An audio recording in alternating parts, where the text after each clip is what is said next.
Hello students, आज हम next topic करते हैं, that is characteristics of chemical reactions.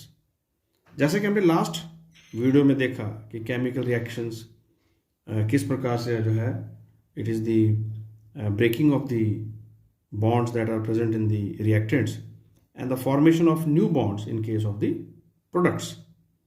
अब ये क्वेश्चन जरूर आता है एग्जाम में, what are the characteristics of a chemical reaction.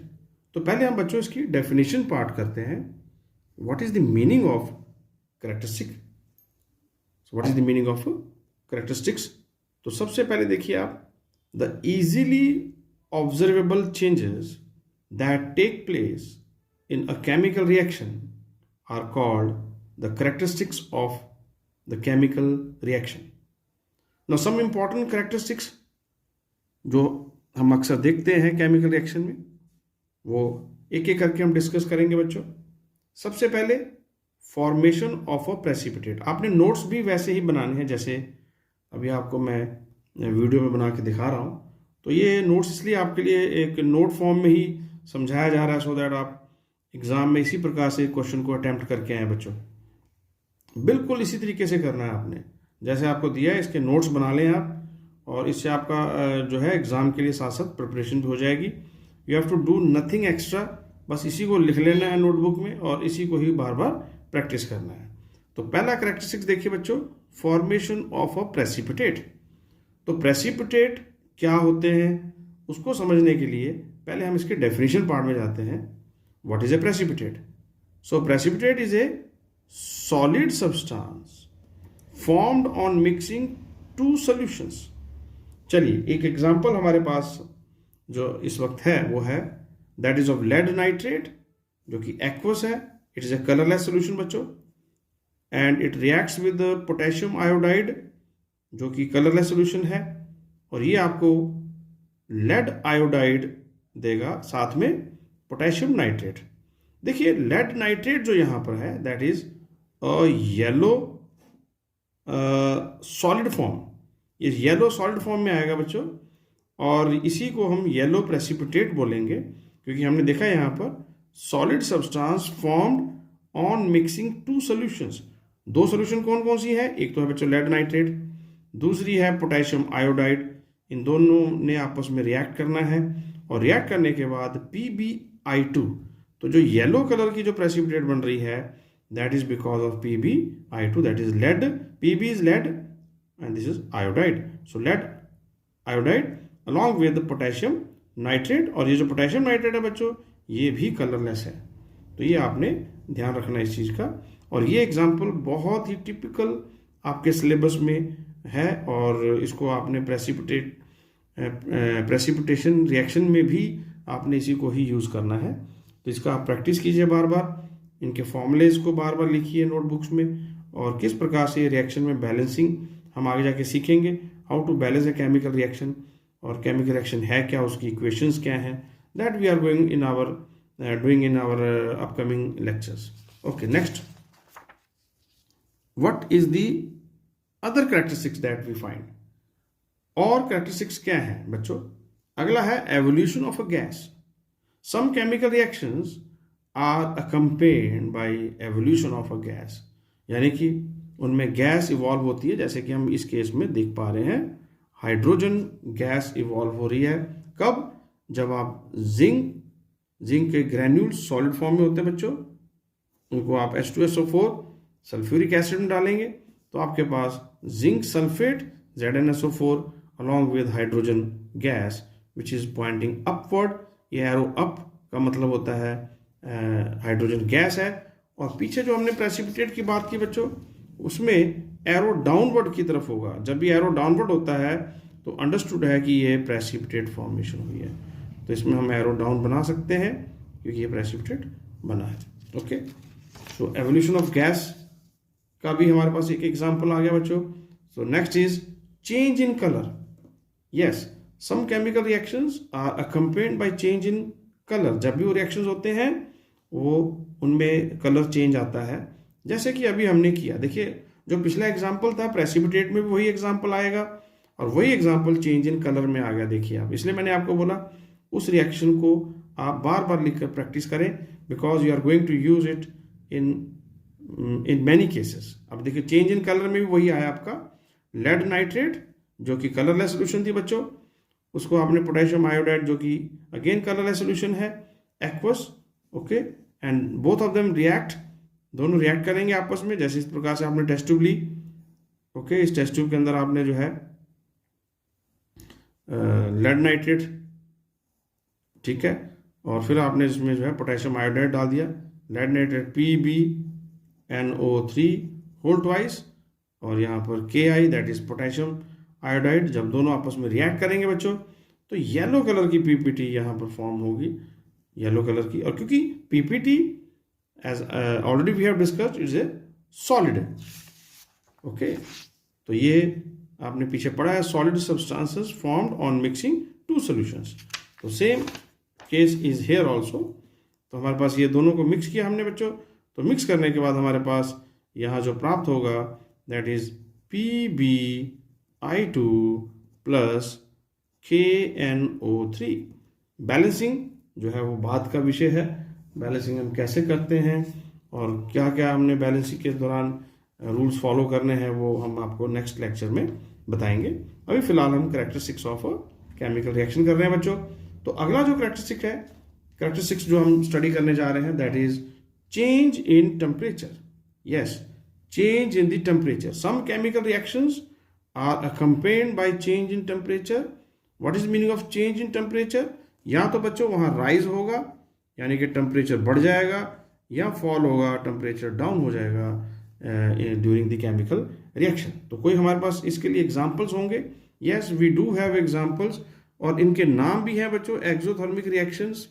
Exo means out, बाहर, reactions which are accompanied by rise in temperature, क्योंकि हीट इवॉल्व हुई है, हीट इवॉल्व हुई है बच्चों, तो नेचुरली हीट मतलब आप कहेंगे कि गिवन आउट है, तो सिस्टम का जो टेम्परेचर है वो बढ़ेगा। एग्जांपल्स लेते हैं हमारे पास, and in which heat is evolve. Yes, it is written here, it is evolve. तो सबसे पहले एग्जांपल है बच्चों हमारे पास burning of natural gas, that is methane, and you know the formula for methane, CH4। CH4 in the gaseous form when react with oxygen, क्योंकि हम burning कर रहे हैं तो नेचुरली ऑक्सीजन से रिएक्ट होगा, तो हमारे पास प्रोडक्ट जो प्राप्त होगा वो है carbon dioxide along with water vapors and heat also। एक और है हमारे पास बहुत ही common example, that is respiration. Respiration में क्या होता है बच्चों? ग्लूकोज, यू नो, ग्लूकोज जो है वो किस प्रकार से हम आगे जाके बायो में स्टडी करेंगे कि जब हम डाइजेशन प्रोसेस पढ़ते हैं तो किस प्रकार से carbohydrates they are broken down और they are digested to form glucose, और फिर हमारे जो ऑक्सीजन है जो हमारी थ्रू हम जो है रेस्पिरेटरी सिस्टम को भी स्टडी करेंगे कि दैट ऑक्सीजन जो हम इनहेल करते हैं that go through our lungs, and there they both of them undergo chemical reaction, and that chemical reaction give out energy. और बायोलॉजिकली हम इसको पढ़ेंगे, this will be in the form of ATP, that is adenosine triphosphate, और it is a very detailed process. But अभी आपने फिलहाल ये याद रखना है कि बर्निंग ऑफ नेचुरल गैस यानी कि मीथेन एंड रेस्पिरेशन दोनों में ही हीट एनर्जी इवॉल्व हुई है, यानी एनर्जी इवॉल्व हुई है, और क्योंकि एनर्जी इवॉल्व हुई है इसलिए इनका नाम क्या हुआ? Exothermic reactions. नेक्स्ट है इसी के साथ एक और, दैट इज एंडो। नाम ही बता रहा है, एंडो मीन्स इसमें हीट एनर्जी इवॉल्व नहीं होगी बल्कि इसमें हीट एनर्जी एब्जॉर्ब होगी बच्चों, एब्जॉर्ब, ये इसमें प्लस होता है, एंडो प्लस, एक्सो में माइनस। ओके, एग्जांपल क्या है इसका? Nitrogen which is in the form of gas react with oxygen, again gas, and see here, ये जो हीट है ये एरो के लेफ्ट साइड में है, यानी एंडो के केस में हीट एनर्जी, चाहे वो हीट एनर्जी है चाहे वो लाइट एनर्जी है, it is on the left hand side, और उस केस में एक्सो में है that is on the right hand side. तो हमारे पास नाइट्रिक ऑक्साइड बनेगा, बट इस प्रोसेस को करने के लिए क्योंकि हमने हीट एनर्जी को एब्जॉर्ब किया है इसलिए इसका नाम पड़ा एक्सोथर्मिक रिएक्शंस। एक और एग्जांपल है बच्चों, when barium hydroxide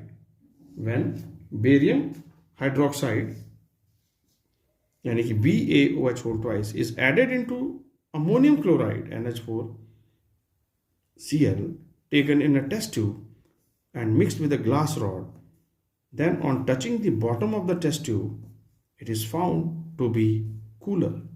Why is it so? क्योंकि जो बेरियम हाइड्रोक्साइड है वो अमोनियम क्लोराइड से रिएक्ट करके बच्चों क्या दे देगा आपको? Barium chloride and ammonium hydroxide, दो चीजें आपके पास आई हैं, barium chloride and ammonium hydroxide is the product form. So ये इसलिए है क्योंकि जैसे कि आपको बता दिया गया कि टेस्ट ट्यूब जो है it is found to be cooler.